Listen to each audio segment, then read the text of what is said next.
So when it comes to holidays, then we look at the situation from um, different perspectives. One is that we look at it from, is this religiously affiliated or not? Because if a holiday is religiously specific, then as a general rule in Islam, we do not participate in the religious worship or activities of other religious communities. Now, there are some exceptions to this rule in the case of, like, for example, people ask, well, if someone gives me a Christmas gift, can I accept it? The general answer to that question is yes, as long as it's not something impermissible.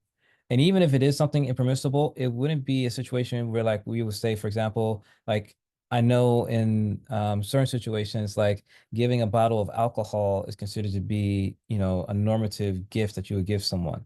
And so, like, for example, if someone gifts you a bottle of alcohol now that you're Muslim, I wouldn't, especially if it's like someone close to you, like if it's a family member or something like that, like I wouldn't, like, throw it back at them and be like, how dare you give me this? You know that I'm Muslim now, this is haram. And I wouldn't necessarily do that. But it would be a situation where you would not be able to keep that bottle of alcohol, and you're not allowed to give it to somebody else. So it'll just be a situation where you just have to discard that bottle of alcohol. So, like, if they give it to you, then, especially if you don't know what it is, and it's like it's a wrapped gift and you later on open it up and it's fine, that's about alcohol, then you can, just put it in the trash or the recycles or whatever the case may be.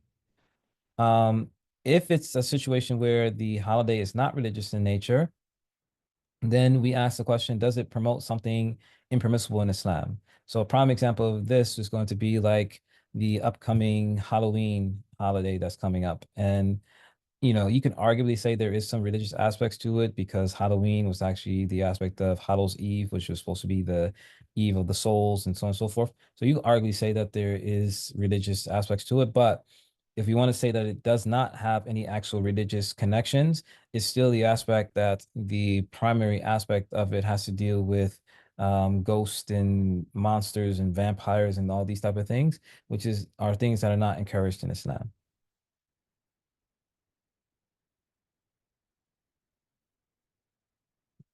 And so in the US in particular, the holidays that are generally speaking the most problematic are going to be, like we just mentioned, the aspect of Halloween, Christmas, New Year's Eve, and Easter. Um, Christmas, again, if someone gives you a Christmas gift, it is permissible to accept it. It's just that we don't give gifts on Christmas, nor do we participate in any religious ceremonies or anything like that. Excuse me, associated with Christmas. New Year's Eve, the main problem with New Year's Eve is just that the common practice on New Year's Eve is that you celebrate by drinking alcohol. So that becomes the main issue. Then Easter, that is, of course, religiously affiliated. Not only is it affiliated with the Christian tradition, but actually many of the rituals within it are actually pagan, and they're actually pagan in origin. So continuing, it is not haram or forbidden for you to go to be with family on these days, per se. Um, uh, However, like if it's like Christmas Day or something like that, then it might be better to maybe visit either the day before or the day after or something like that.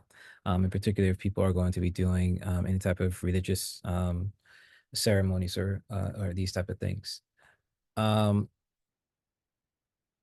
and but things that you can do as well on these type of holidays is that you can possibly volunteer for different organizations, like for example, MAD or SAD. Those who don't know what that means, MAD is Mothers Against Drunk Driving, SAD is Students Against Drunk Driving, or being a designated driver with the intent not that you're helping people to commit the haram, but the intent that you're trying to prevent harm from being uh, caused by people, for example, driving intoxicated or the like.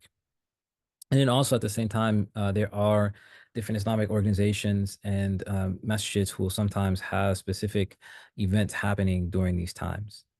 So that's also something that a person can consider.